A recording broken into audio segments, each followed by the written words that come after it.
uh, he does not conduct, or let's say he does not keep fast. He is not familiar with Ekadashi. But this last month we had Nirjal Ekadashi. And then I just out of curiosity sent him a small note saying that, Ramesh, are you interested in doing Ekadashi? And this is Nirjal Ekadashi. And if you keep Nirjal Ekadashi, what is the benefit? Is that you will get the pious credit of all the 24 Ekadashis in a year. This is what Bhima used to do, and that was a boon to him from Krishna. And you won't believe, Ramesh said, I will do it. And I was shocked. And I was keeping in touch with him to check whether he's really doing well, because keeping a fast is not easy. First thing, keeping a fast without water is extremely difficult. And it is a struggle at best for most of us. But Ramesh, thanks to Krishna's mercy, did it in flying colors in the first attempt. So let's say Haribol to Ramesh. Thank you, Ramesh. So your devotion to Krishna is a real example and inspiration for all of us. Thank you, Shyam. Thank you, Shyam. So with this, we actually go to the first slide, where I will take a brief revision of what we did in the last introduction session. So what did we do? 5 subject matters of Gita. Can anyone remember what are they? I will slowly bring one by one up. First is Jagdish. You remember? Second is Jiva. Third is Prakruti, Jagat. Jagdish, Jiva, Jagat. Who is Ishvara? Who is Jagdisha? He is a creator, maintainer, destroyer. He is the supreme personality of Godhead. He is conscious of all universes. What is Prakruti? The material universe, the material world that we all live in. It is matter. It has 3 modes of nature. Can I request all of you to go on mute? Please. Okay. So it has 3 modes of material nature: mode of goodness, passion, ignorance. And all of us are under the control of these 3 modes. What is Atma? What is Jiva? Jiva is Atma. We are conscious of our own self. The 4th element is Kala. What is Kala? Ishvara, Jagdisha, controls the Prakriti, Jiva through Kala. So Kala is the inevitable march of time. You want to see God? You look at your watch. He is there with you every minute. And 1 second gone is 1 second gone. You can never reverse back time. 5th element, karma, activity. Whatever good deeds we do, whatever bad deeds we do, it comes along with us from life to life. What is, we show the 6th connection. This is not an subject matter that is talked about in Gita, but very detailedly explained, and that is yoga. And in fact, Gita is also known as Yoga Shastra. How is Jiva controlled? Jiva is connected to Prakriti through karma. There are 3 types of karma. We saw it last time: karma, vikarma, and akarma. The best position that we could aim to be in life is akarma, but it's not that easy. Now, as I said, Gita is Yoga Shastra, and Krishna tells Arjuna 3 different types of yoga paths: Gnana Yoga, Bhakti Yoga, and Karma Yoga. Choice is ours. We can adopt what we wish to. And what is liberation? What is mukti? Overcoming the action of the mode of the 3 modes. If you can step out of their control, you have achieved mukti, you have achieved the Lord. That's liberation in short. What is the message of Gita? Message of Gita is, if you, Krishna tells Arjuna, take your consciousness from Jagat to Jiva, Atma. That is the first level of understanding of Gita. And Atma Jnana, which is talked about in detail as we go along, we will see in 2nd chapter, you are indestructible. As Atma, we are indestructible, we are eternal. So all that happens in this life is something which you should just watch as a bystander. And we will not talk about it much here. We will go and understand this as we go along forward. So first part of this, in the first 6 chapter, what is Krishna telling Arjuna? He says, detach yourselves from the universe, the Jagat, and concentrate on yourself. From 7th chapter, which is starting of Bhakti Yoga, he says, from looking within and understanding Paramatma, look at me, attach yourself to me, that is Jagadisha. This is the essence of Gita that we studied in the introduction session. And the key message that highlights, that reverberates in all our minds, should be and is, as a message of Gita, we are part of Krishna. We are part of Krishna, and we are not apart from Krishna. Most of us have this feeling that, oh, Krishna is unachievable. But the message that Krishna tells us that I am within you, you are part of me. So you can never be apart from Krishna. You are always a part of Krishna. So this is what we studied in the introduction session. Let's move to the starting of chapter 1. Chapter 1 has 2 sections. The first section is from verse 1 to verse 27. And here it is called introduction and preparations for war. It's also called in Sanskrit Sainya Niriksha Yoga, observation of the armies. Section B, Arjuna's doubts, and that is Arjuna Vishada Yoga, and that is from verse 28 to 46. And that's where the real learning of Gita starts. All of us face a similar situation in life. How do we come out of this? Let's see this as we go along. Let's start with the first verse of chapter 1. Dhritarashtra's inquiry to Sanjaya. Dhritarashtra Vacha, one of the most important verses of Gita. Dharma kshetre kurukshetre samaveta yuyutsavaha mamakaha pandavaschaiva kim akurvata Sanjaya. What is this translation? Dhritarashtra said, O Sanjaya, after my sons and the sons of Pandu assembled in the place of pilgrimage at Kurukshetra, desiring to fight, what did they do? Kim akurvata Sanjaya is this question. What did they do?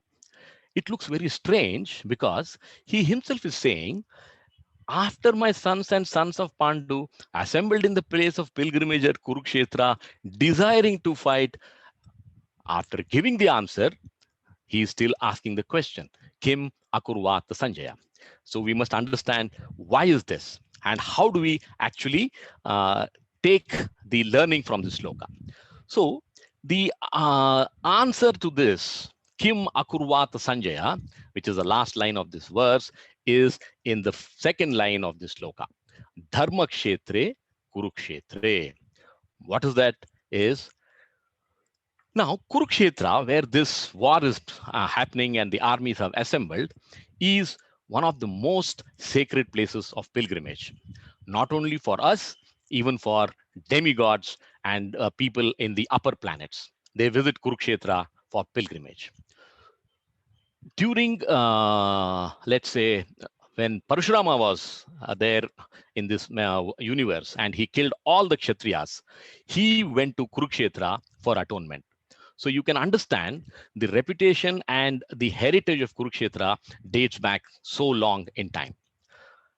Now, why is Dhritarashtra having this connection and ending this sloka with this question? Because in his mind, he has an inclination which makes him believe that sacred places have vibrations and influence and can affect people.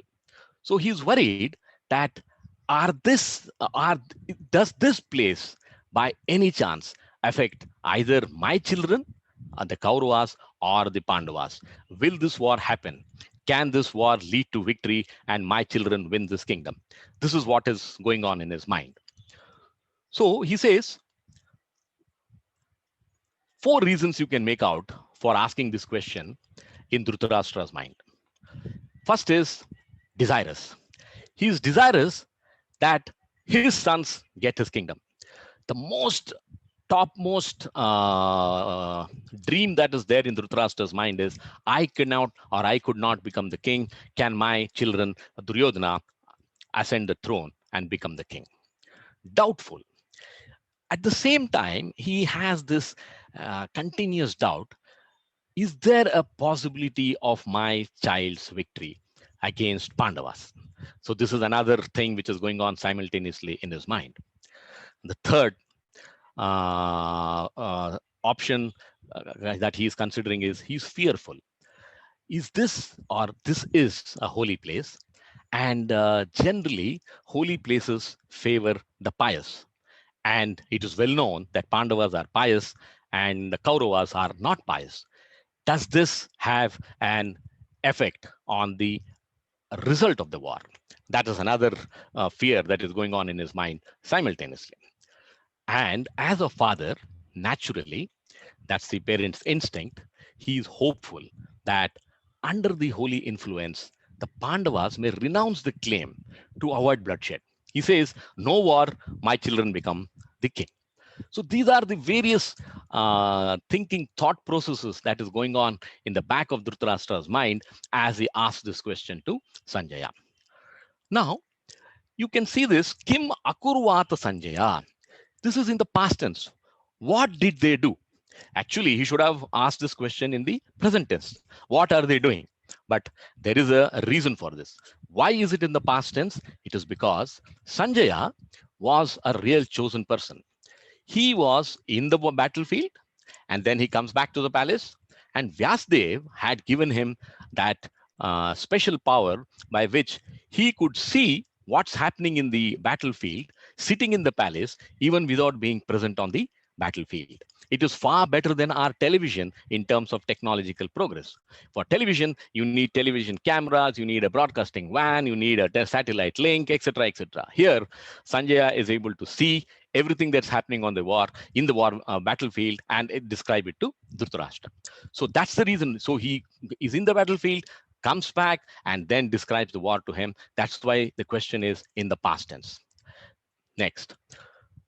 What is the learning about Dhritarashtra as a person? If you see, the whole Gita can be seen in this person. You know, how, what is his behavior and what is the characteristics that he's showing. He is attached. All of us can realize this and see this. He's so attached to his son, and his life's most important goal is that my son has to be the king. That's it. So he's into so much of Maya, either Maya or Mahamaya, attachment. He is completely under the control of three modes of nature. And he also is telling Krishna, when Krishna goes to him and Duryodhana as a Shantiduta, as a peace person, Krishna says, just give us 5 villages and that's enough. I don't want the entire kingdom. You can continue to be the king. And Duryodhana refuses. Then Krishna asks Dhritarashtra, you are his father, you are the emperor, you are the great person here. You are the most powerful man here in this part of the world. Why are you keeping silent? And Dhritarashtra says, I am powerless. So what is the learning here when he makes the statement, I am powerless? It shows that when, if you are, let's say, the world's darkness, let's say the world is dark, we are prevented to see the perception because we can't see. But in case of Dhritarashtra, it is that his heart is filled with darkness of attachment, because of which he perverts the perception. He knows what is right. He knows what is wrong. He knows that his son Duryodhana is not doing the right thing by declaring war with Pandavas when this kingdom rightfully belonged to them. At least a share of the kingdom belonged to them. But that's what happens when you're so attached. So the whole thing that we saw in the last slide also, Krishna is saying, detach yourself, raise your consciousness from the universe, Jagat, to Jiva, to yourself. Look within. That is self-realization. Further, now this verse has a connection to the last verse of Gita. And when Dhritarashtra asked this question, Kim Akurvata Sanjaya, if you go through the entire Gita in 18.76, through a lovely verse, Sanjaya gives the answer. And that's how we have to connect. So if we read this Gita on our own, maybe we will miss this connection. So what is the connection? He says, you said, what did they do? Let me answer this for you. The lovely verses, Yatra Yogeshwara Krishna, Yatra Partho Dhanurdaraha, Tatra Shrir Vijayo Bhutir, Dhruva Nitir Matir Mamaha. The translation of this is, wherever there is Krishna, wherever there is Arjuna, there has to be victory, opulence, and extraordinary power along with morality. So he was hopeful of a victory, fearful of a defeat. Sanjaya is giving the clear answer to this question in the last verse of Gita. That's how you connect the first verse with the last verse. Let's move to the next. So, if I were to summarize the entire thinking of Dhritarashtra when he asked this question is, he was hoping for the impossible. A victory against Krishna is impossible.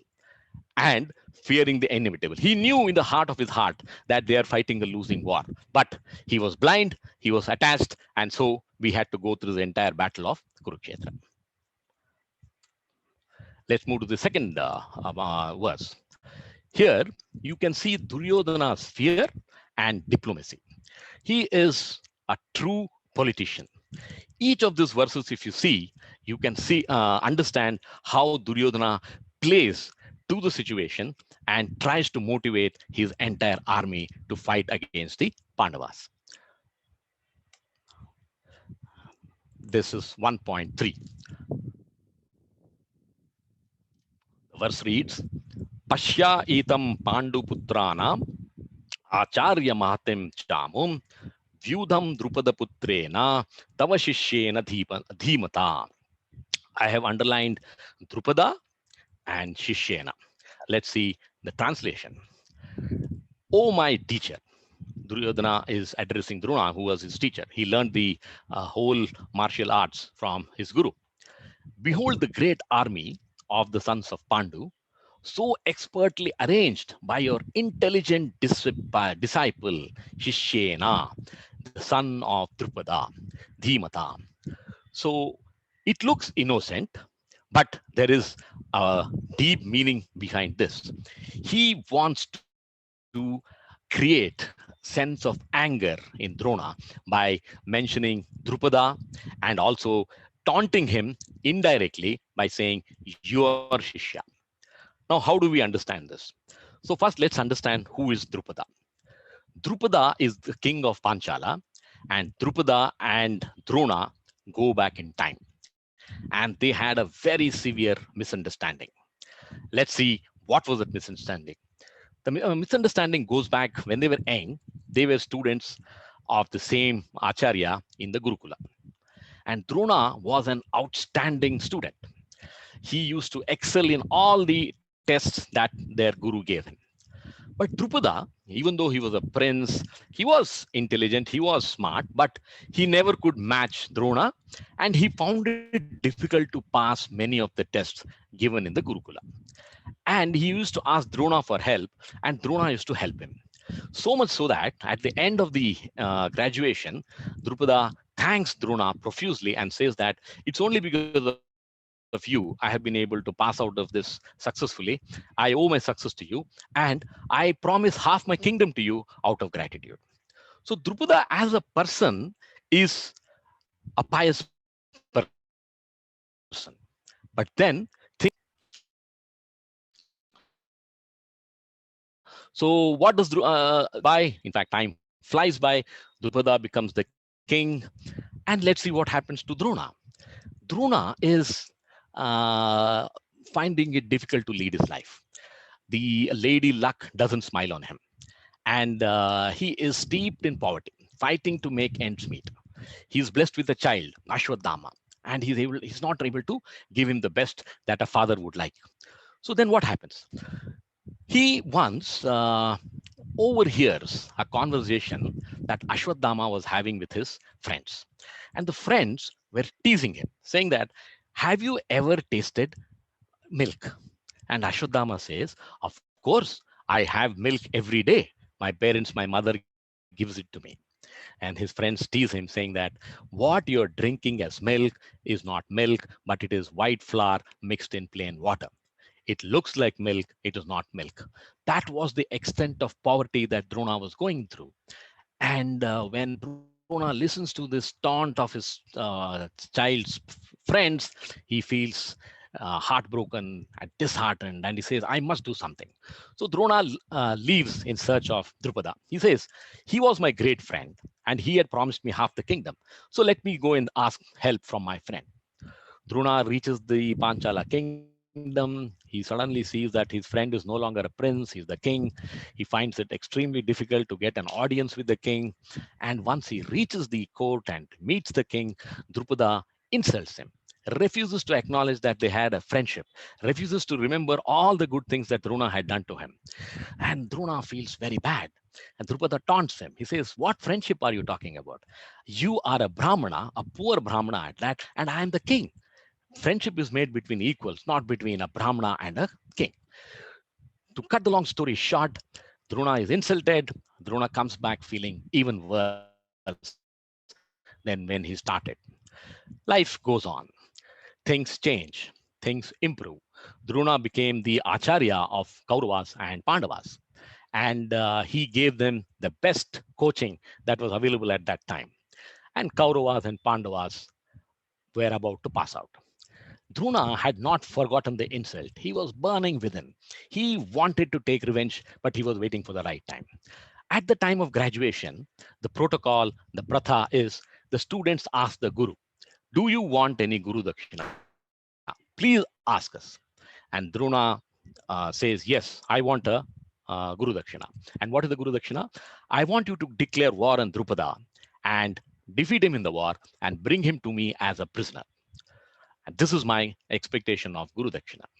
And as usual, Duryodhana is always up to his own upmanship. He says, first, allow us the chance, Guru Acharya. We will go and bring Drupada live to you. So he goes, they declare a war, they fight the war, they try their best, but they get defeated. And the defeat was so bad that Drupada even arrests Duryodhana. So now the situation has gone from bad to worse. They not only have to defeat Drupada, they also have to rescue Duryodhana because he was their cousin. So Pandavas declare war, Pandavas fight valiantly, Arjuna is the hero, they defeat Drupada and bring Drupada as prisoner. Drupada is sorry. He understands that Drona did all this to take revenge on him. He says, pardon me, O Brahmana, whatever I did, but I really repent for what I did. So Drona said, okay, Drupada, I am a Brahmana. I will forgive you, but I will take my pound of promise that you had given me. And that was half this kingdom. I had told you at that time, I don't need your kingdom then because I did not have a family, but now I have my son. We are in poverty. We want the benefit of this kingdom. So Drupada is not giving the kingdom to him. Drona is taking the kingdom from him. So Drona takes the kingdom, makes his son the king, and Drupada goes back seething in anger. He says, not only did I lose the war and I allowed Drona to get the better of me.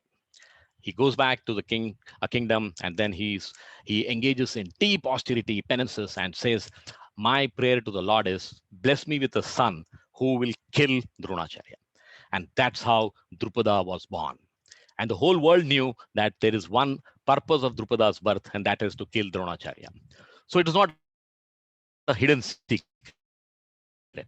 Along with Drupada, they also got a lovely daughter, Pandava's family, and she became the wife of all the 5 Pandavas. So this was the background to Duryodhana mentioning Drupada Putrena. And who was that Drupada Putrena? It was Drishtadyumna. And what was the role of Drishtadyumna? Drishtadyumna was the commander-in-chief of Pandava's army. And he was, that's why he's saying, the great army of the sons of Pandu, so expertly arranged by your intelligent disciple. So the story doesn't stop here. Now Drupada is so cunning, he gets a son, and then he comes to Drona and says, oh Brahmana, we have had misunderstandings in the past, but I want to trust the future of my son in your able hands. I want you to coach my son Drupada. Can you imagine? They have had such animosity running between them, but Drupada still had the cheek to come to Drona and request him to be the Acharya of his son Drishtadyumna. Dronacharya, those days, Brahmanas led a high standard of life. They represented Dharma Shastra. And As per Dharma Shastra, you cannot refuse teaching to any student, irrespective of whether he was born to kill you. If he comes to you with a request, you better honor it. So Drona agrees as a chaste Brahmana. He gives the best of training to him. And today, imagine they are in the battlefield facing each other, and Drishtadyumna is the commander-in-chief of Pandavas. So one verse, two lines, but it has such deep meanings. So that's the way to understand this verse. Let's move to the next verse, 1.4. Bhima and Arjuna were most formidable, so they are referring point for Duryodhana. This is the theme. What are the words? Atrasura Maha Ishu Asa, Bhimarjuna Samayuti, Yuyudhano Viratascha, Drupadascha Maharataha. So what is the translation?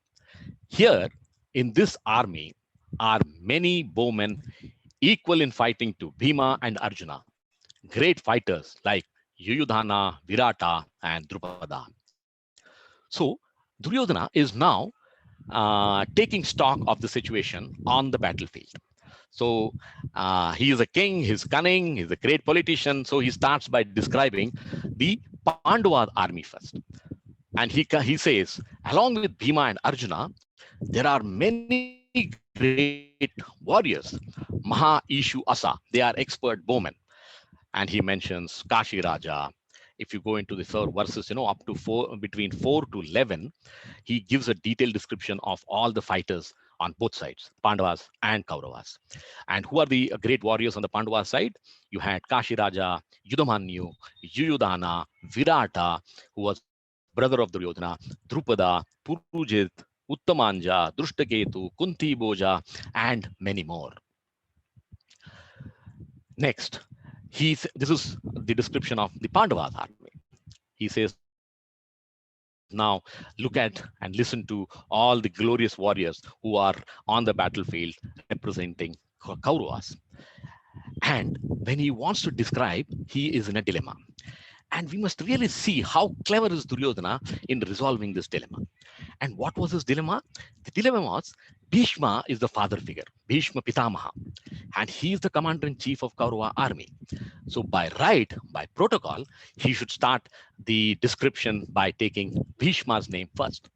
But the challenge was he also had Drona, who was his Acharya. So it is Bhishma or Drona. And he resolves it beautifully. So what he says, Bhavana Bhishmascha Karnascha. And Bhavan is the name of Drona. And why he does this, the justification in his mind is a Brahmana is sacred. A Brahmana has to be respected. So if I can take the name of Drona first as Bhavan, Bhishma won't mind. So to that extent, the mind of Duryodhana was calculating as to how I should keep the morale high and motivate the people, at the same time tell who are all the great bowmen from my side.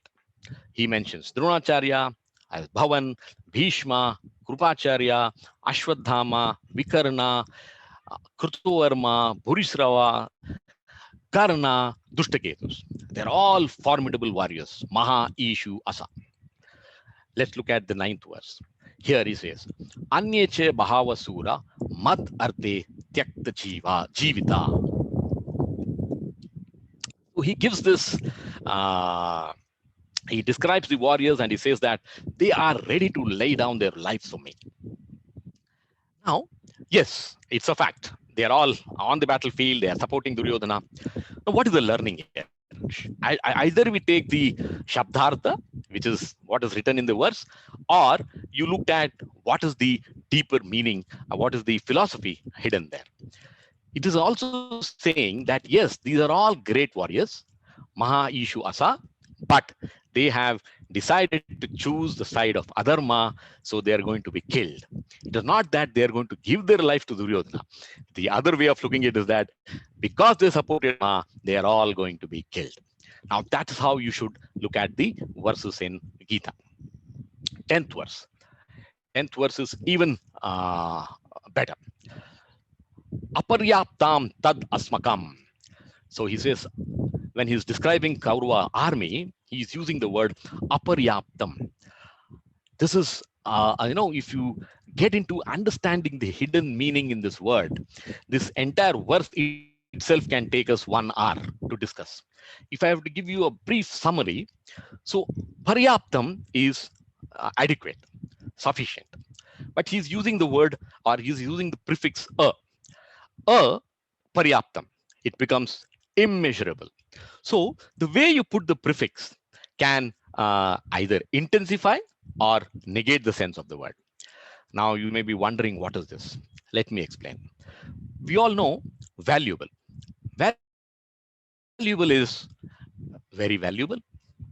Now I add a prefix in. So valuable becomes even more valuable, invaluable. Imagine how important is it. Similarly, paryaptam is adequate. If I call it aparyaptam and I use the prefix as an intensifier, then aparyaptam means I have an army which is of immeasurable strength under Bhima. So this is one way of looking at this sloka. There is a second way of looking at this sloka.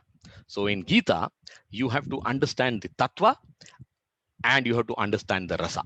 So there are 2 dimensions to each sloka. And the more deeper you go, the better is how you understand and relish the rasa there. Now, there are other acharyas who says, oh, you have used a prefix as an intensifier. I will use a prefix as a negator. Let me give you an example. Sufficient. Sufficient means enough. I add the word in. It becomes insufficient. So the prefix in the earlier case was intensifier, and in this case, it is a negator. So if you take the meaning of the word aparyaptam as a negator, it means the zeal of the warrior decides the strength of the warrior. The question is, it's like sufficient. If I add in, it becomes insufficient. Here, the acharyas are asking the question, which was going on in Duryodhana's mind, aparyaptam, is this enough? Am I really in a position under Bhishma to win this war? So these were the 2 thoughts which were playing in Duryodhana's mind. And he was trying to resolve this in his mind by saying that, oh, let me look at the past. Bhishma, Drona. When I had Draupadi's Vastraharan, they did not support her. They supported me. So I am on safe ground. I don't think Bhishma and Drona, even though they like Pandavas, will go and lose this war. They are here, they're going to fight a battle, and we are going to defeat Kauravas. So this is how he was trying to resolve the contradicting thoughts that were coming up in his mind, and the use of words. You can see aparyaptam had 2 meanings, and Duryodhana was really trying to balance the 2, the positive versus the negative. In the 11th verse, Ayaneshu cha sarveshu. The whole purpose of all this fine, delicate balancing act was Duryodhana wanted to encourage everyone. He praises Bhishma, he praises Drona, all the warriors, and Karna was not even on the battlefield, but he praises Karna because he was so confident that Karna is committed to my cause, committed to this war. He will lead me to victory. So that is the flow of verses from 4 to 11. So what are the reasons for Duryodhana's action? He internally feared seeing the Pandavas' army, but he is a great politician. He put on a great show to hide his inner fears and try to create a positive winning note, a word of encouragement to all the warriors of his army on the battlefield. And just see the cunningness. It is not just motivate. He's also wanting to create a sense of anger in Drona by reminding him of the fight with Drupada and how Drishtadyumna is his opponent as commander-in-chief of Pandava army. Let's move to the next.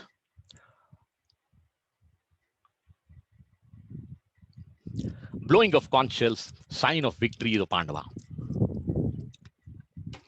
This is a very interesting section, a part of chapter 1. Let's look at 12 to 13. What happens here? We are now in the battlefield, thick of action. Bhishma blew his conch. So that gives joy to Duryodhana because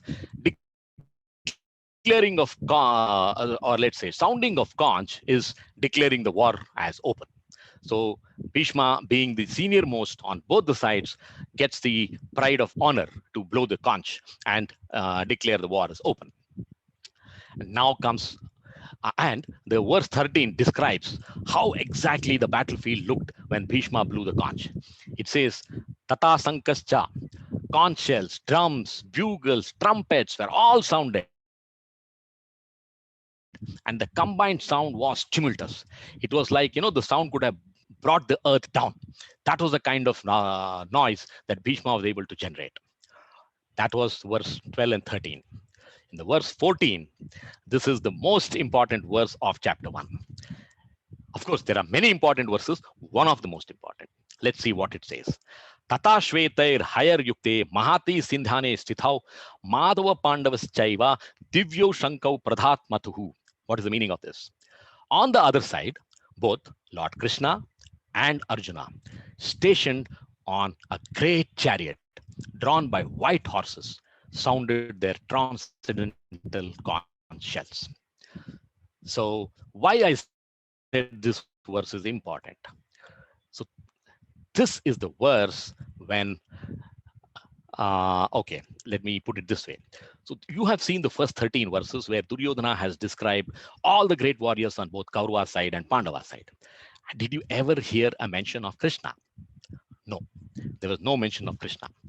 Now, Sanjaya is talking this verse, and when he describes what is there on the Pandava side, he first says, Madhava Pandavas Chaiva. That is the difference between pious and unpious, righteous, unrighteous. Sanjaya knows Krishna is the supreme personality of Godhead, and he starts the whole description of the Pandava side by mentioning Krishna first. Now, just look at, if you were to compare how reality is shown in our movies versus what happened 5,000 years ago. If it were to be a Hindi movie, and if a hero has to make the entrance, how it would have been shown. And then that gives you a picture of the contrast of how a real hero in real life behaves. In a Hindi movie, perhaps you would have seen the hero rushing to save his heroine who is in distress. He comes in a car, screeching brakes, and then the camera pans to his shining shoes, and then he takes it from the shoe upwards to the face, and that's how the hero is shown. The whole movie theater is awake, saying that, wow, hero has entered. That's how we are normally used to welcoming heroes in our lives. But look at Krishna. The real hero comes on the battlefield. Sanjaya describes him as Madhava Pandavas Chaiva, and he is the charioteer of Arjuna. So that's the difference between a real hero and the hero that we supposedly describe in our make-believe world. Now, what is Madhava? What is each name of Krishna has an opulence attached to it. So Madhava means husband of goddess of fortune. He is the husband of Lakshmi. We all struggle in our lives to earn Lakshmi. Imagine Lakshmi is serving Krishna. What should be the opulence of the Lord? And he says, Divya Shankau Pradat Matuhu. They blew their conch shells. And he's using the word Divya, which means they were transcendental conch shells. So Krishna, the supreme personality of Godhead, who is described. Then he's talking about transcendental conch shells, which they blew. And third, he says, stationed on a great chariot drawn by white horses. Even the chariot of Arjuna is worth discussing and describing. It was drawn by white horses, and it was gifted by Agni Deva to Arjuna. And it was such a powerful chariot that it had never been defeated in the three worlds. In any direction it goes, it used to come back victorious. That was the track record of this chariot. And the meaning of this is, and how you think that, these are the signs of victories of Pandavas, is that Krishna, the Lord, is on their side. They blew their conch shells. Arjuna is placed on a chariot which is undefeated until now. And the devotional feeling that Pandavas had towards Krishna. Jayastu Pandu Putranam Yesam Pakshe Janardanaha. What does it say? Victory is always with persons like the sons of Pandavas, because Lord Krishna is associated with them. With this, let's move to the next verse. Here, we browse through the next three verses where there is a description of the conch shells of each great personality from Pandava's side. What are these? Krishna's conch shell is known as Panchajanya. Arjuna's conch shell is known as Devadatta. Yudhishthira, Anant Vijaya. Bhima, Poundra. Nakula, Sughosha. Sahadeva, Manipushpaka. And let's look. So after giving these descriptions, what happens? In the 19th verse, the description is Saghosho Dhritarashtranam Hrudayani Vyadharayat. Vyadharayat is the word that we should mark. Nabhascha Prutwim Chaiva Tumulo Abhyuna Dayan. So the blowing of these different conch shells became uproarious. And once Arjuna and Krishna blew their conch shell, the hearts of the Kauravas were described as Vyadharayat, shattered. So there was a sense of fear overcoming the Kaurava army by the very act of listening to Krishna's and Arjuna's conch shell. That is the meaning of this word, Vyadharayat. So this is another sign of victory of Pandavas. Now, when Bhishma blew the conch shell, yes, it was uproarious, it was tumultuous, but Pandavas did not get afraid. They were not really worried. They said, yes, we are ready for battle.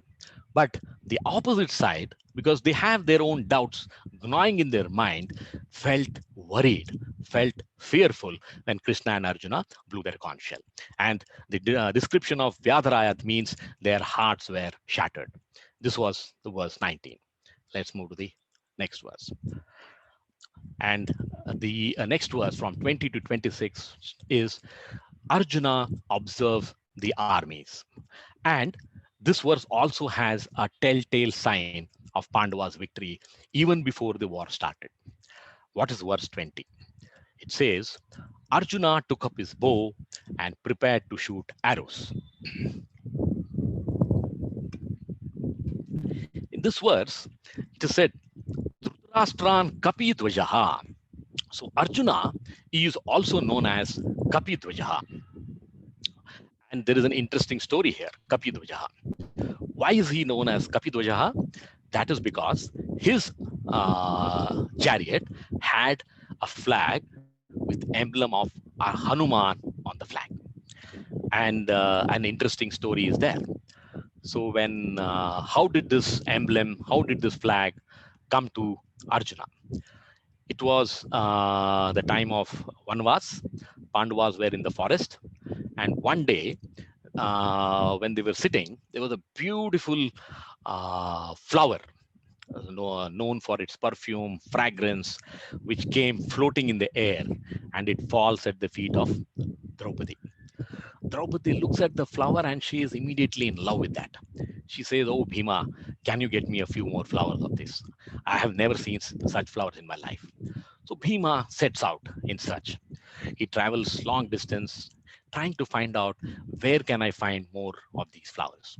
As he's passing through the forest, he comes across a narrow path, and he sees that there's an old stone nearby, and a big monkey, old monkey, is lying on the stone, and the tail of the monkey is blocking that narrow forest path. So Bhima says that he's an old monkey. He pays respects and says, dear monkey, can you please remove your tail? Because I have an important job to do. The monkey says, I don't know who you are. I am tired. I am old. I can't move my tail. But if you wish, you can take pick up my tail, put it by the side, and you continue on your journey.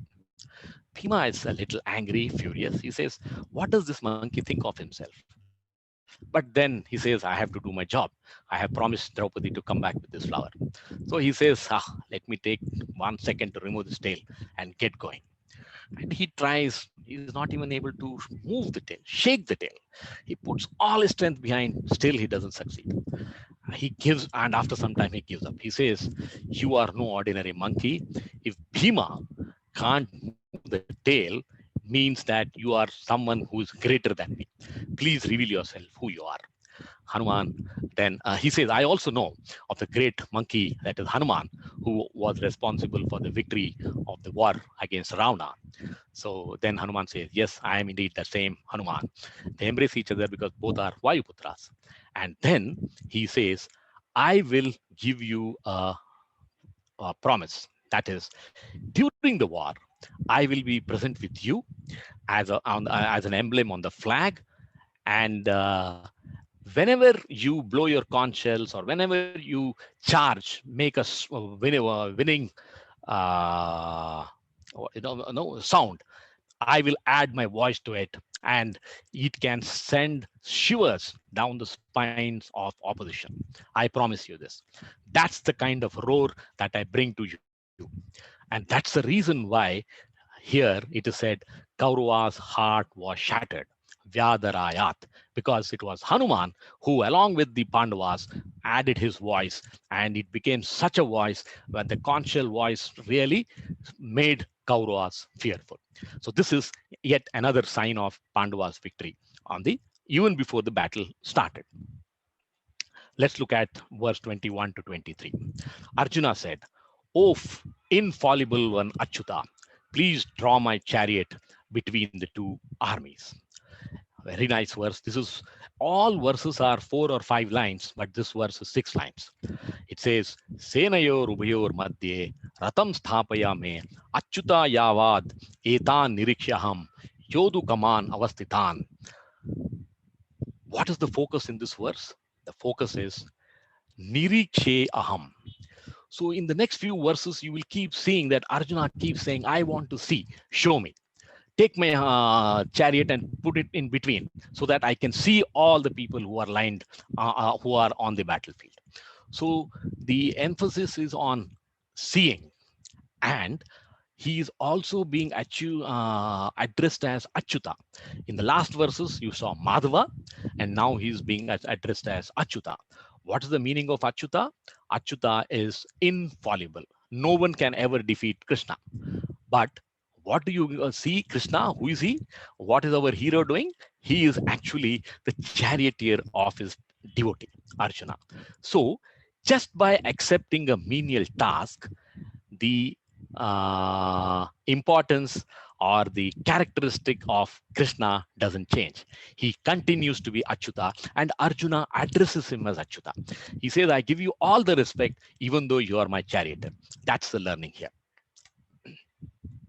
Let's look at the next two verses, 24 and 25. Lord then drew the chariot between the two armies at the request of Arjuna. And Arjuna has the name Gudakesha. So Krishna is calling him by the name Gudakesha.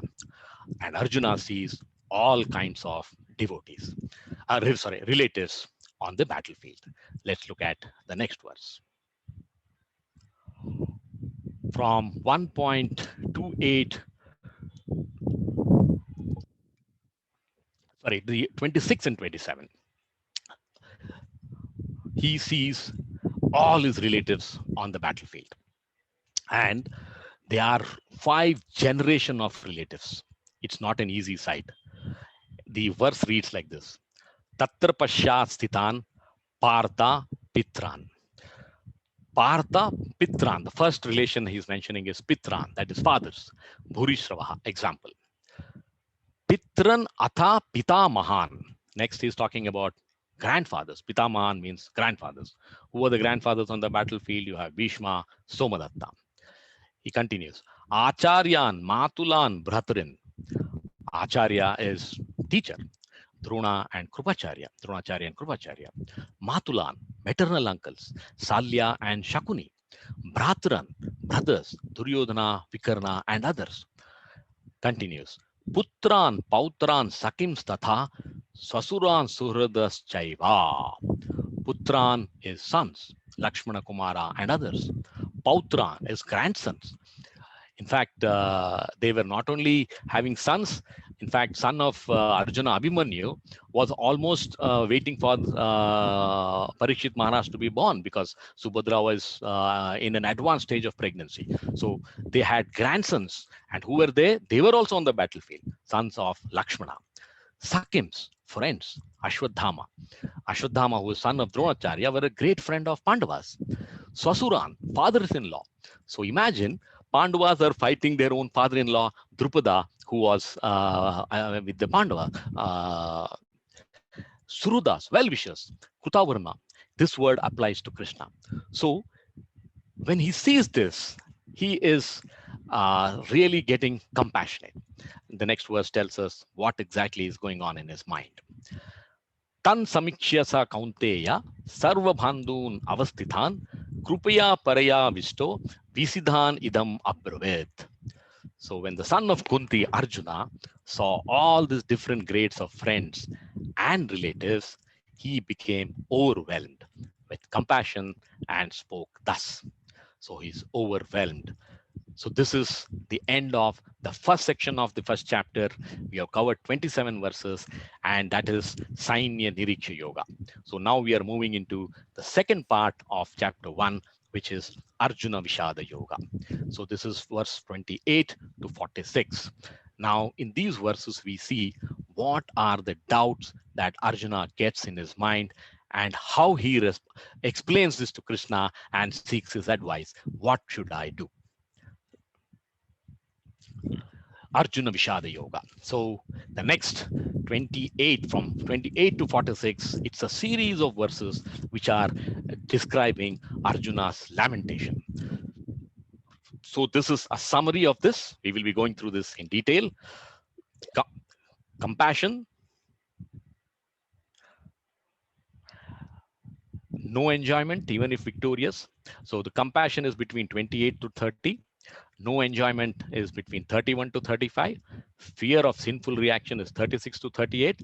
Destruction of family traditions, 39 to 43. And indecision is in the next chapter. How do we remember these 5 reasons easily? The acronym for that is CESD. C is compassion, E is enjoyment, S is sinful reactions, D is destruction of family traditions, and I is indecision. Let's move to the first verse.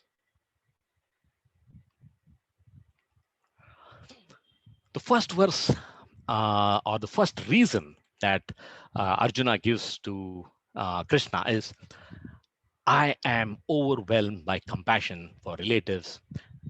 And he describes the bodily symptoms that he's undergoing. So the 28th verse says, Arjuna Uvacha Drushtve Mam Swajanam Krishna. Watch this word, Swajanam. Yuyutsam Samupastitam Siddhanti Mamagatrani Mukam Cha Parushyashyati. What is the translation? My dear Krishna, seeing my friends and relatives present before me in such a fighting spirit, the limbs of my body are quivering. My mouth is drying up. So you see, he is completely overwhelmed by compassion. He is losing control on his own body parts. And see what is going on in his mind. In the verse 23, he said, Dhritarashtrasya durbuddher. That is, let me see those who have come to fight wishing to please the evil-minded son of Dhritarashtra. In 23. And in 28, he's telling Swajanam Krishna. There is a change in his thinking also. So he's no longer seeing them as enemies, or they are here to fight a war. He's saying they are my own kinsmen. They are my own family.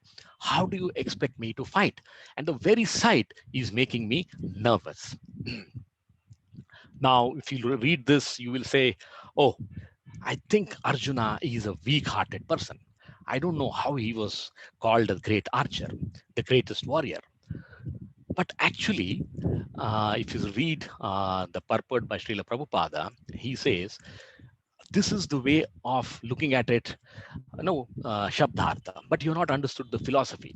The philosophy is, he is not weak-hearted. He is not weak-minded. He is soft-hearted. And that is the characteristic of a pure devotee. So when you read the sloka, you must understand what is the rasa behind, what is the tattva involved in that sloka. Let's look at the next verse. Is there anything else here? Okay. 1.29. Vepatuscha sharire me roma harshascha jayate gandivam shramsate hastat tvakchaiva paridhayate. Now he is further describing his grief.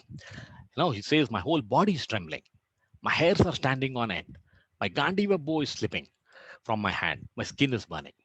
Now, you should understand how important and serious this matter is. Imagine yourself, you are in your car and you wish to drive from, let's say, place A to place B. And driving requires you to be at the highest of reflex and presence of mind. Can you afford to say, oh no, I want to drive, but my hand is sweating, but I'm not able to grip the steering wheel, I'm not able to focus on the road. That is the symptom that Arjuna is going through. How do you expect him to fight under these conditions? How do we expect to drive if we are overcome by or overwhelmed by these physical symptoms? That's the way to understand this verse. Now, there is yet another learning here. One is he's a great devotee. In the last verse, you saw him, he's soft-hearted, he's a pure devotee, he's compassionate. In the second verse, 1.29, you're seeing that he's completely shattered by what is happening. He's overcome by grief. His body is not giving him support. How is he going to fight the battle?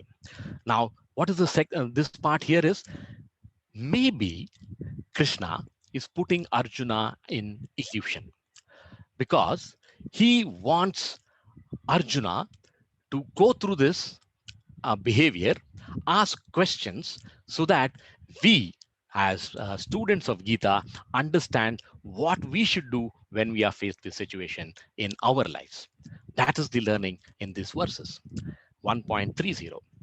Na cha saknomi avasthatum Brahmativa cha me manaha nimittani cha pashyami viparitani keshava. Here,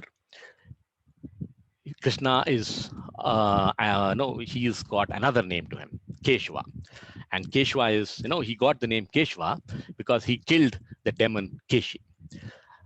So what is the translation of this? Two important words here, Viparitani and Keshava. So Krishna in this verse is an intimate address. Keshava is an official name. And in Mahabharata, many a times he is known as Keshava. What is the translation here? He says, I am unable to stand here any longer. I am forgetting myself and my mind is reeling. I see only causes of misfortune and opposite results. Oh Krishna, killer of the demon Kesi. So he is coming to a level where even his mind is no longer supporting him. He's not in the frame of mind to stand and fight the battle. And the word Viparitani Nimittani, it is a sign of a bad omen. What Arjuna is seeing in front is his relatives. He's not seeing that he's going to be here to fight them, win the war, celebrate. What he's seeing this is that, oh no, I'm going to have this battle, I'm going to kill all of them, and what is left for me at the end of this battle? That is the kind of mood that Arjuna is in. Let's move to the next verses. So that from compassion, we move to the second reason. E, foreseeing no enjoyment in victory. He says, I have no desire for kingdom. Let's look at the verse. Nacha shreyo anupashyami hatva swajanam. Again, he's using the word swajanam. Ahave. Na kankshe vijayam Krishna. Nacha rajyam sukanicha. What is the translation? I do not see how any good can come from killing my own kinsman, swajanam, ahave, in this battle. Nor can I, my dear Krishna, desire any subsequent victory, kingdom, or happiness. So first is he is looking at the relatives on the battlefield, and he's not thinking about the immediate next step. I have to fight them. Shreyo in Sanskrit means Shreyas. Shreyas is long term. To give you an example, is that when we join a job in a company, what are the short term things? The short term things are what designation, what responsibility, what salary. These are all the prayers, the short term things that we look at. What is the Shreyas? What is the long term? Can I make a career? Can I grow? Now, these are the things that are in the calculation when we are looking at a job and a career. Similarly, Arjuna here is not looking at it from the short term. Oh, well, I'm the world's best archer. I can engage them. I can fight a battle valiantly. I can win the war. These thoughts are not there in his mind. He's only saying, I have no enjoyment in victory. That's the mood that Arjuna is finding himself in. Let's move to the 32 to 35. No pleasure with relatives. So what is the reason we can understand from this entire description of verses? He says, I have no pleasure without relatives. And what he says sounds logical, rational. It's like saying India is going to go to the Cricket World Cup, win the World Cup, and come back to India to find that the whole country is destroyed. Who is there to celebrate? That is the mind, that is the predicament that Arjuna is facing in his mind. So he says, what is the pleasure for me without relatives? Let's look at the next verse. The third reason. Papam evashrayed asman hatvaitan atat inaha sukina swayam madhava. So the translation of this verse is, sin will overcome us if we slay such aggressors. Therefore, it is not proper for us to kill the sons of Dhritarashtra and our friends. What should we gain, O Krishna, husband of the goddess of fortune? And how could we be happy by killing our own kinsmen? He is again using the word Madhava. And the most important learning in this verse is Atata Inaha. Who is an Atata Inaha? Atata Inaha is an aggressor. And in Arthashastra, it is said that you can kill any of these 6 aggressors if you come across them, and you will not face sin. That's why he says sin will overcome us. Who are the 6 types of aggressors? They are a poison giver, one who sets fire to the house, one who attacks with deadly weapons, one who plunders the riches, one who occupies another's land, one who kidnaps a wife. Now, the context in those days and these days might be slightly different. Yes, one who gives poison is valid even today. One who attacks with deadly weapons is valid today. Maybe one who sets fire to the house may not happen in today's world. But Arthashastra, which is the guiding principle for all of us, very clearly defines, identifies these 6 atata inahas and says you can kill them, you will not have any sin. Now, Arthashastra is one platform. There is something more to it than that. And Arjuna wants to adopt the platform of Dharma Shastra. And you will also agree that each of this aggression, Pandavas suffered from the hands of Kauravas. So Arjuna had no fear of sin actually, if he had decided to wage this war and win the war and kill them, because it's allowed as per Arthashastra.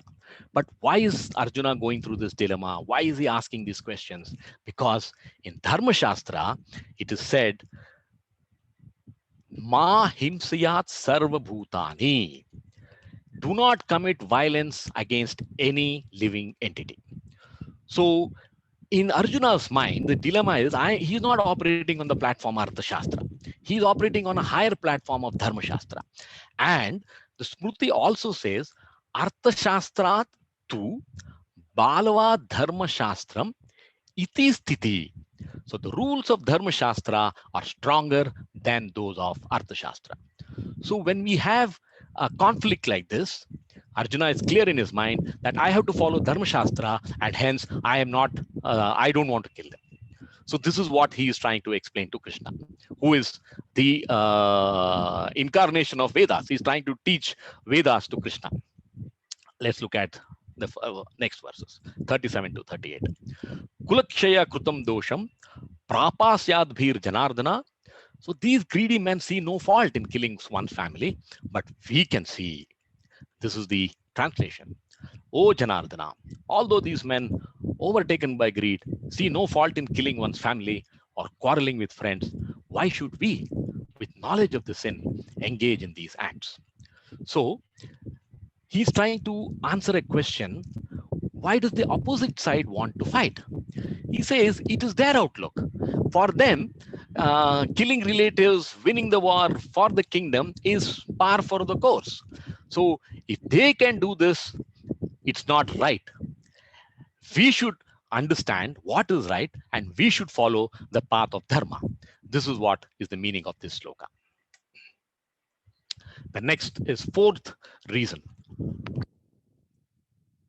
These are a series of 5 slokas where he gives you from 39 to 43. He is giving us the harmful effects of destroying the family. In the last reason, he was worried about the sinful effects, and now he says, what are the harmful effects? And just look at his thought process. On the battlefield, he is about to be engaging in a fierce battle. He's thinking about all the things which are, this is what a pure devotee should be doing. What are his thought process, thought flow? 39th verse. Kulakshaye pranashyanti, destruction of the dynasty. Kula dharma sanatanaha, family traditions should stop. Now, for a Kshatriya, dynasty is very important. And the Kshatriya dharma is, if you are on the battlefield, you should fight. You should protect your citizens. But what is Arjuna doing now? He is keeping Kshatriya dharma aside and is looking at Kula dharma. And he says that, what will happen if all the elders die in this war? And the way to understand this is, it is easy to understand. In any war, the father of the family, who is the pillar of the family, goes out to wage war. And if he is killed, the family is without the protection of elders. He says the children, women, all will be put to great suffering. So I don't want this war to happen because it is going to end up in destruction of all the elders of the family.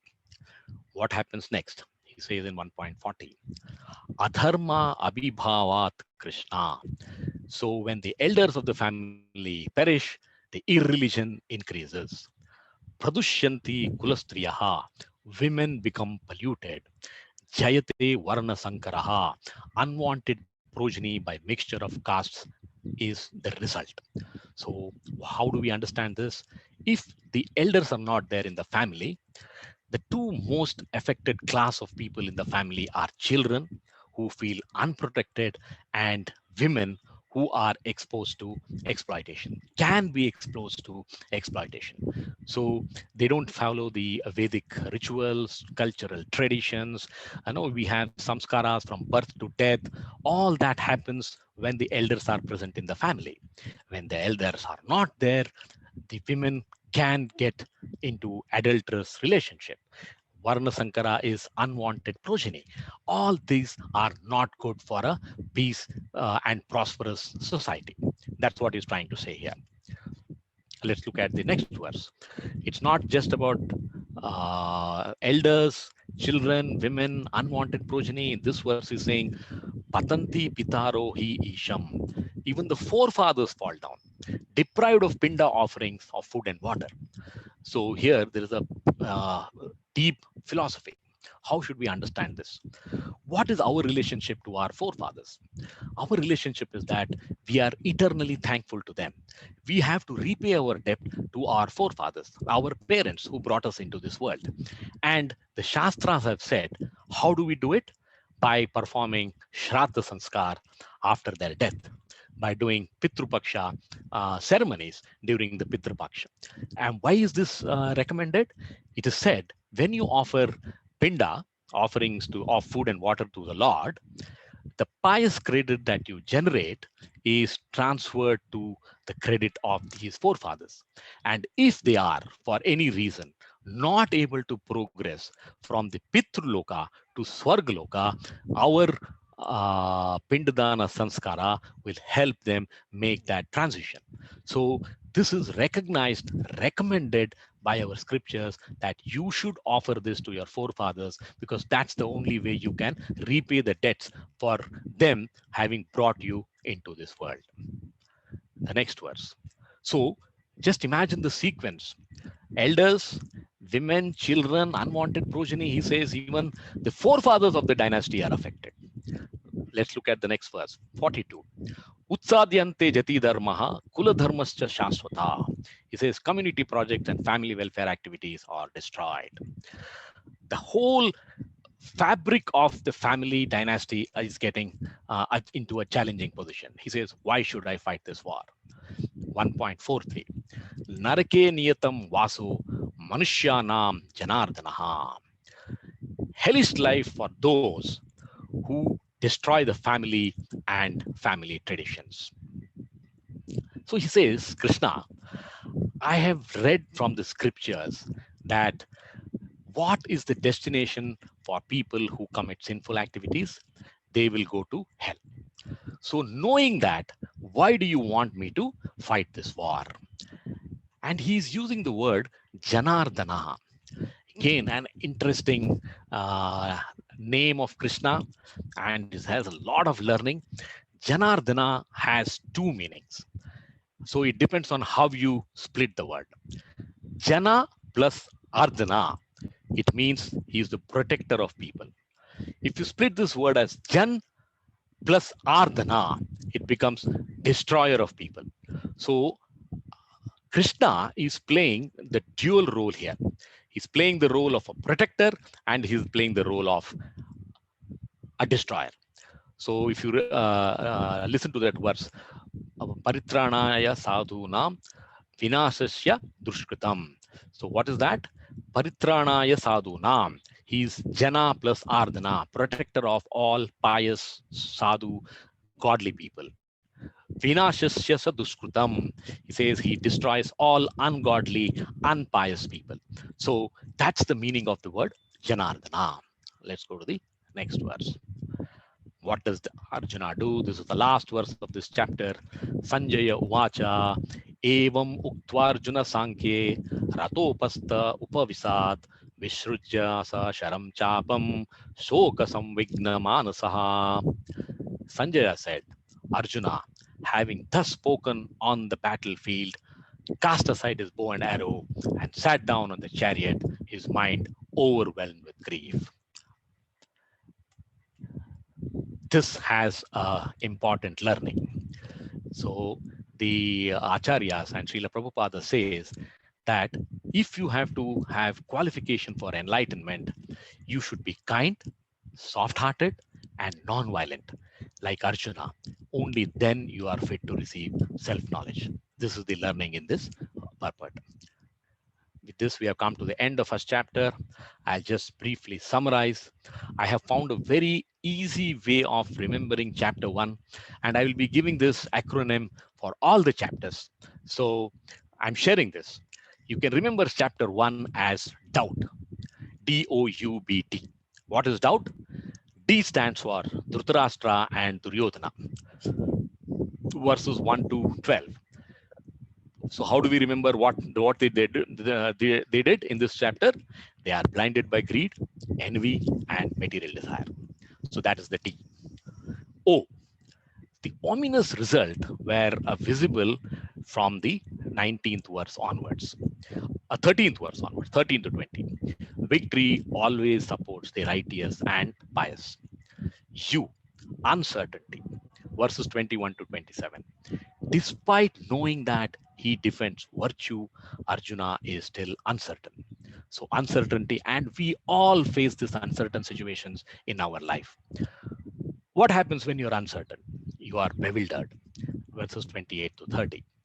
So why is he bewildered? He lacks broader spiritual vision. His uncertainty intensifies and he becomes bewildered. Bewildered is lost of thought, loss of action. What to do? I'm completely confused.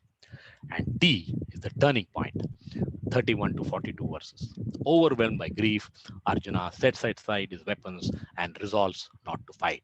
So the summary of chapter 1 is doubt. And then we went through this Sesti, 5 reasons why Arjuna does not want to fight. And then if we have to take learning from Gita, what are the 3 main learnings? Worldly situations create perplexity, bewilderment. Each one of us in our life will face this situation. It is a given. And what is the purpose of this chapter is you must have spiritual knowledge to overcome bewilderment. To speak spiritual knowledge, what are the qualifications required? We saw this in this chapter. You have to be soft-hearted, compassionate, need to uphold Dharma Shastra, not always talk about Artha Shastra, consult Krishna. And of course, we do not have the benefit of Arjuna. We can go to Guru, Sadhu, and Shastra when in self-doubt. That is the summary of learnings in this chapter.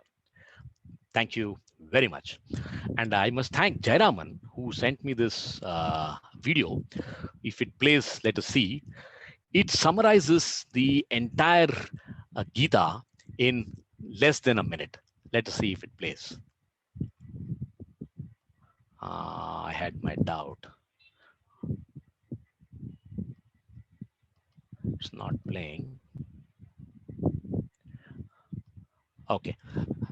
Maybe I'll show it next time. There is some hitch in this.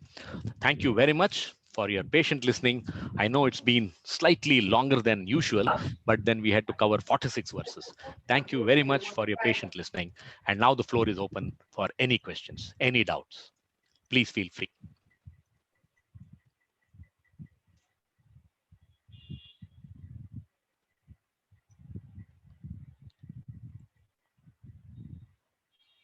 Shyam, you mentioned that Karna was not there on the battlefield. Yes. Why is it so? It's a very interesting thing. Good question, Ramesha. See, Karna had said that I will not fight under the commandership of Bhishma. So Bhishma was on the battlefield for 10 days. And all the 10 days, Karna did not come. Because Bhishma had insulted Karna, saying that Karna is not capable of winning the war against Arjuna. So it was an internal tussle between them.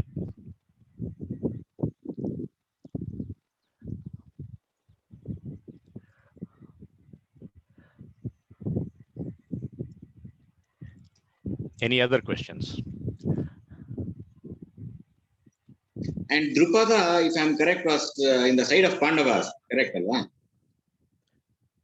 Drupada was on the side of Pandavas, yes. Whereas his son Drushtadhyumna was on the side of, no. Drupada was on the side of Pandavas. Drushtadhyumna, his son, was the commander-in-chief. And the story I told you is that they had purposely put Drushtadhyumna in front of Dronacharya because it is like, I know you are going to kill me, I'm still in battle with you. Who will have the upper hand psychologically?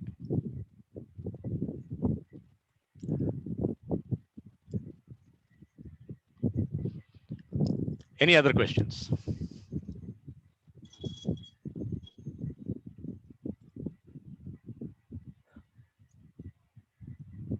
Santosh, Uncle, Alok.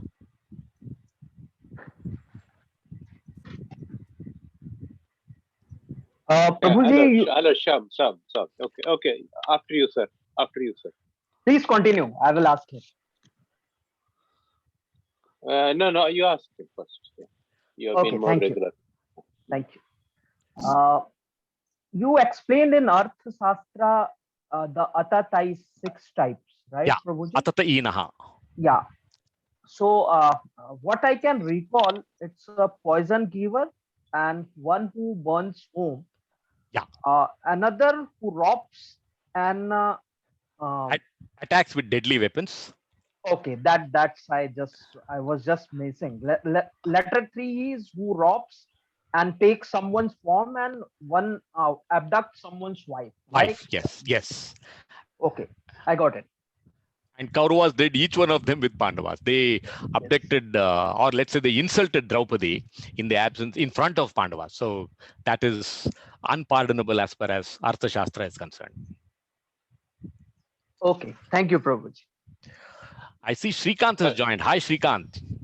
I hope you enjoyed this session. Yes, it was very good, Sham, and really enlightening. Thank you very much, and Thank look you, forward to Srikanth. next session. Yeah. Thank you so much for your kind words, Srikanth. Hello, Sham. Just a Yes, correction, I Uncle. think. Huh. It is Atatai, not Atatai. I is there Okay, Atatain. Okay, fine. I stand corrected. because there is something, some other words. Okay. It is used in many contexts. So, it's a very good word. Okay. Because they're the characters. Just mentioning. Well, I'm learning Sanskrit. That's what You are a scholar, Uncle. Atataina. No, I'm not a scholar. I'm not a scholar. I am a grandson of a scholar. Okay. Thank you very much. Atataina is far easier to pronounce. Yeah, exactly. Easy to pronounce. Quite often, you find some of the words. Sanskrit is not easy. Yes. As you know, I've been only got into Bhagavad Gita and last is too late. One of my junior colleagues insults me. Look, your grandfather read it for 3,000 times, and now you're just 70. Now you're in. Anyway, Okay. So that's why I'm into it. The more I see it, the more I see how the value of the book. Gita, how much it affects your life and the psychology of it, and the problems and the solutions, and this is starting to me, in second time we are seriously into it. The very setting, okay, the very first chapter, of course, so dramatic, and especially I nearly realized, my father first told me, what Arjuna said, he dropped his weapons and he said he won't fight.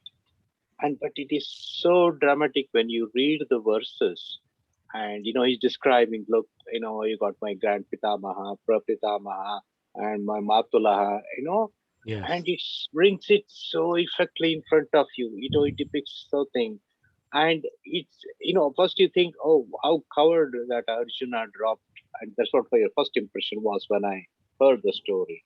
He dropped and doesn't want to fight. But he describe into the psychology of it first. He takes the reader almost garden path. And then he shows how, his arguments, for example, like you said, Dharma Shastra, all those things, justification for not to fight. Right. And then of course, he dissolved. But this is again, Arjuna's, what you call a situation, is like the human mind, we are all going into.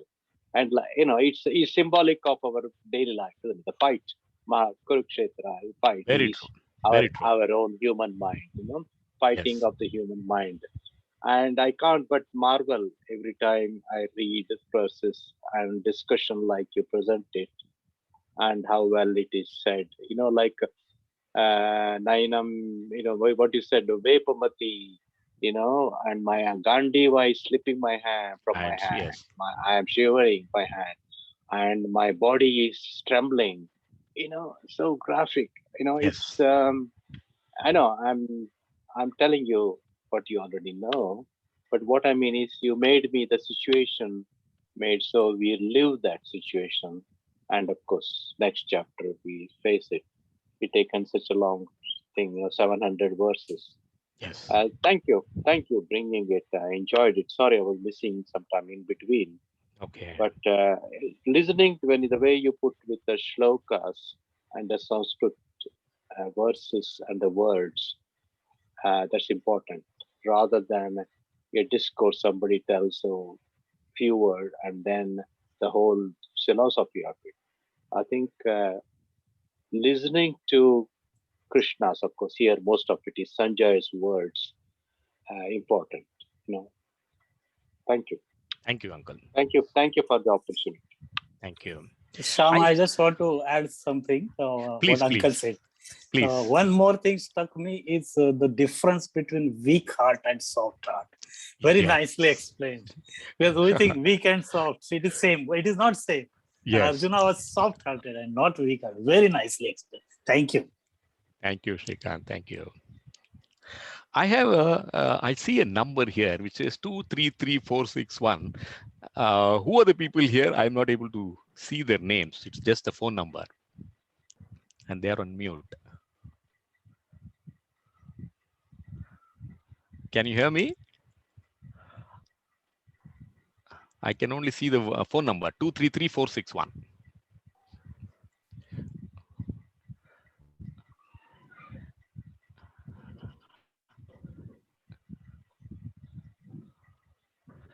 They are on mute and they are not also on the video.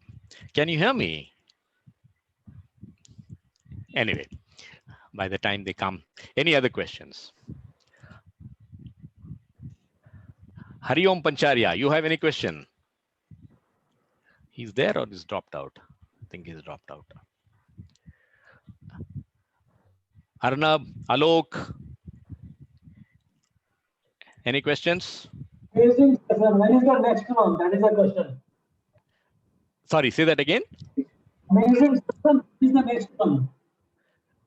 There is an echo. Because I'm saying this is an amazing session. When is the next session?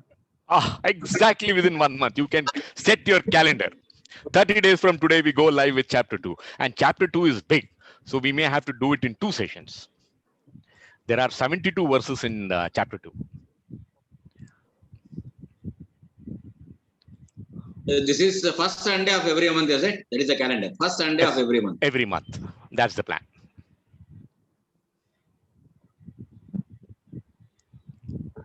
Arnab, you have any questions? Neville? No, no questions, Shyam. I joined a little bit late, but it was very insightful. I must be honest with you. Thank you, And Neville. yeah, thanks for the knowledge sharing. Appreciate it.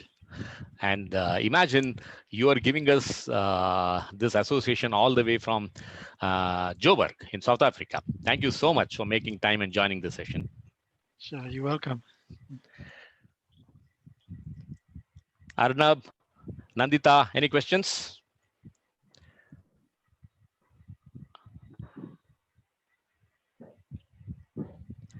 If there are no questions, then I want to allow all of you to enjoy your remaining part of the Sunday evening. And of course, Sunday morning for people who are abroad, like my uncle and Neville. Thank you very much. Hare Krishna. Hare Krishna. Hare Krishna. Hare Krishna. Hare Krishna. Hare.